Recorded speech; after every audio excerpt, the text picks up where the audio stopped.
মানুষের জীবন থেকে চলে যাওয়াটা একেবারেই স্বাভাবিক একটা ব্যাপার, কিন্তু আমরা অনেকেই এই সত্যিটা সহজে মেনে নিতে পারি না। আমরা ধরে নেই যে মানুষটা আজ আমার পাশে আছে সে চিরকালই থাকবে, কিন্তু বাস্তবতা ঠিক উল্টো।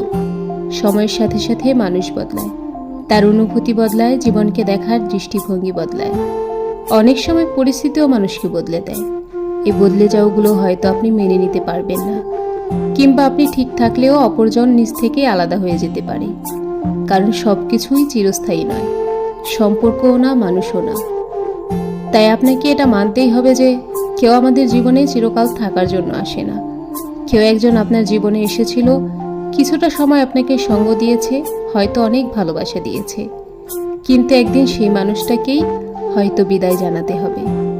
তাই জীবনে কাউকে এত বেশি গুরুত্ব দিবেন না যে তার চলে যাওয়াটা আপনার জীবনে সব কিছু এলোমেলো করে দেয়। নিজেকে এমনভাবে কারোর সাথে জড়িয়ে ফেলবেন না যে সে মানুষটা চলে যাওয়ার পর আপনি নিজেকেই হারিয়ে ফেলেন। নিজের মূল্য নিজেই বুঝুন, নিজেকে ভালোবাসুন, কারণ শেষ পর্যন্ত আপনি ছাড়া কেউই আপনার সঙ্গে পুরোটা পথ হেঁটে যাবে না।